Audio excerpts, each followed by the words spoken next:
What's up, guys? Jordan here from Show Me Vegas. Hey, in case you haven't heard, Formula One is coming to Vegas. I kid, of course, because unless you've been hiding under a rock somewhere, you already knew Formula One was coming to Vegas, but what have you heard about it? Repaving has been going on in and around the Strip for months now. I've been stressing about it, to be honest with you. It's going to line up pockets to some people are going to lose money. Trees at the Bellagio chopped down to make room for Formula One grandstands. So in this video, we're going to take a dive into Formula One in Vegas. How did it come to be? Who's benefiting from it? How is it going to impact you? And is it really a good deal for Vegas? As with anything these days, the answer probably depends on who you talk to and your point of view. It's just going to be magical. For us, this is a perfect partnership, I have to say. It's going to be fun. I mean, you have to admit, Formula One cars zipping down Las Vegas Boulevard under the lights at 212 miles an hour, that's pretty awesome. All right, let's get into it.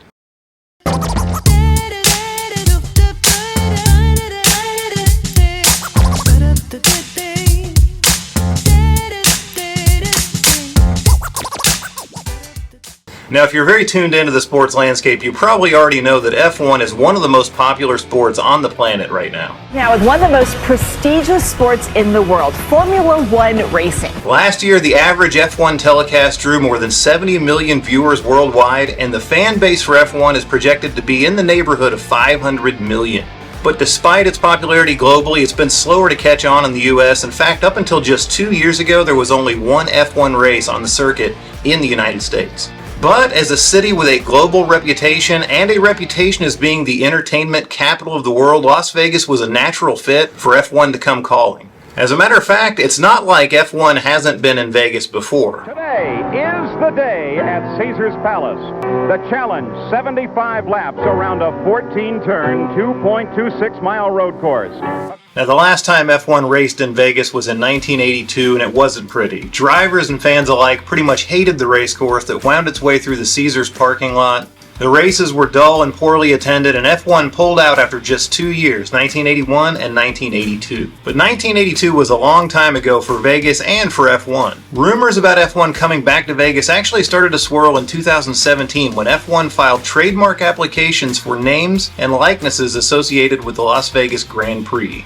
Little was heard about that for almost 5 years until 2022 when the rumors started picking back up that F1 might be coming back to Vegas. After months of speculation, the rumors are true. Las Vegas is gearing up for the return of Formula One. As with anything in Vegas anymore, the partnership between F1 and Las Vegas comes down to one thing. Show me the money! Now, I'm all for businesses who are willing to take the risk and invest the money, making money on that investment. And let's face it, Clark County and the state of Nevada run on tax revenues, and while it looks like there's plenty of money to go around, it also looks like local leaders didn't exactly do their homework before they signed up. When news first broke about F1 returning to Vegas, all we heard about was the economic impact, which was forecast to be huge. Check this out. It's expected to generate $1.2 billion for the economy. And did you know that's twice the economic impact expected from the Super Bowl? According to multiple studies, the economic impact of just this year's Las Vegas Grand Prix is estimated to be about $1.3 billion. That's more than double the projected influx of cash expected out of the Super Bowl, and F1 is going to be an annual event. Of course, you've got to spend money to make money, but right out of the gate, little was said about how much, if any, cash the city, county, or state, aka the taxpayers, would be ponying up in order to get this event. Initially, what was announced was that Liberty Media, the owner of F1, would be partnering with Live Nation Entertainment and the Las Vegas Convention and Visitors Authority to promote the race. Nearly all the major gaming corporations in town were also on board. The LVCVA in particular announced it would be spending approximately $6 million per year to promote F1, while the contributions of MGM, Caesars, Wynn, and others remains undisclosed.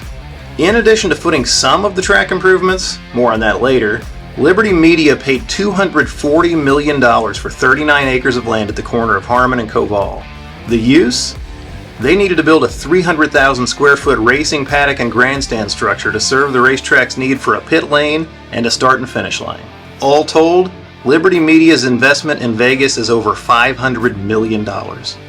Now, I mentioned local and state leaders rushed into an agreement with F1 before they actually knew what they were getting into, and by that I mean even months after the announcement, it still wasn't known how much, if any, public investment was going to have to take place to make this race a reality.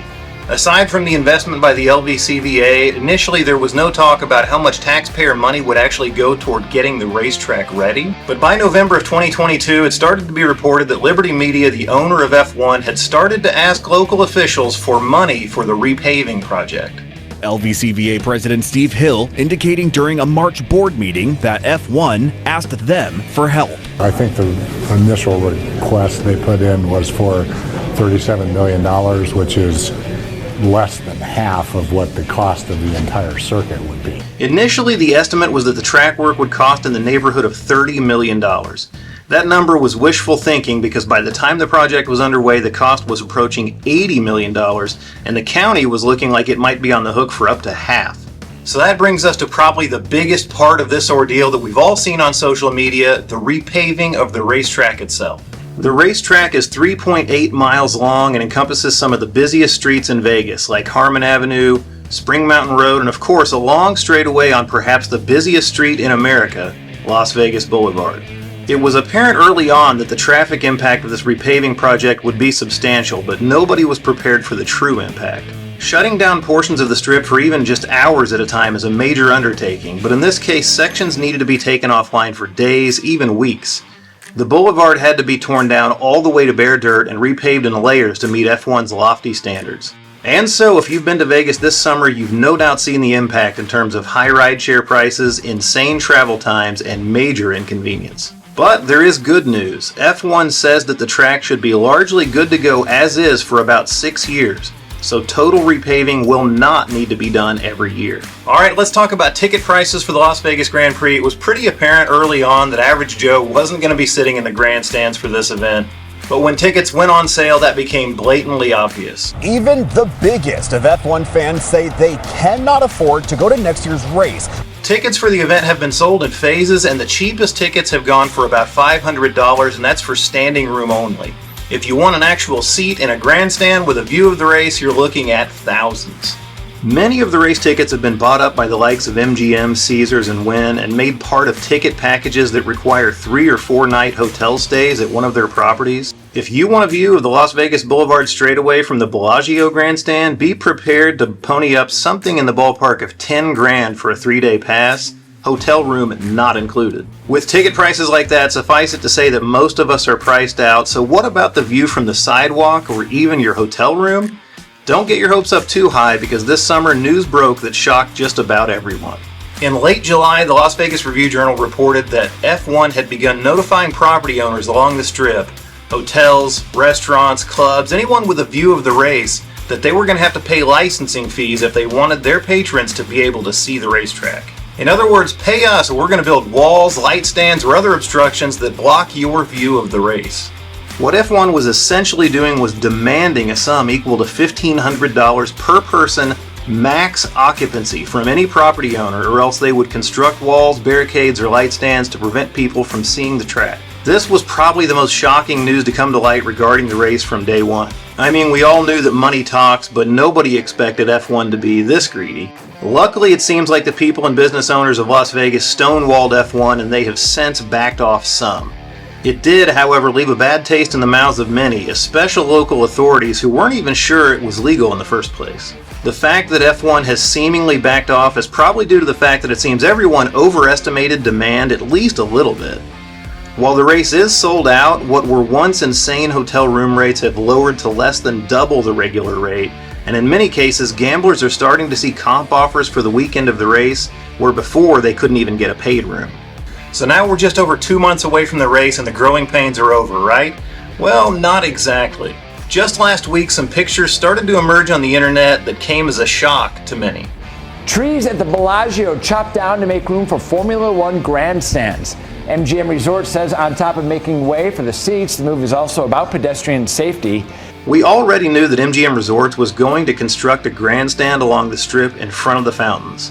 While the fountains themselves will not be affected, people were outraged when they found out that many of the trees that lined this iconic sidewalk had simply been cut down. While they will no doubt be replaced after the race and likely removed and replaced again every year, the visual wasn't a good look for either MGM Resorts or F1.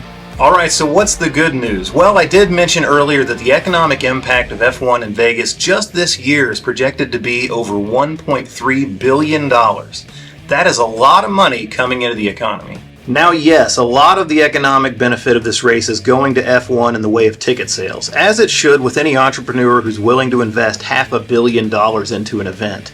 And yes, a good deal of that economic impact is going to be going to major casino resorts along the Strip who are also investing in the race and housing, feeding, and entertaining the more than 150,000 people expected to visit for this event. But while that sounds like the rich just lining their pockets, all of that feeds the local economy, drives tax revenue, secures jobs, and ultimately makes Southern Nevada a better place. Not only that, but the global exposure this event is bringing to Las Vegas is immeasurable. And if Vegas pulls this off, it will only further solidify the city as the premier city in the world for hosting a large event.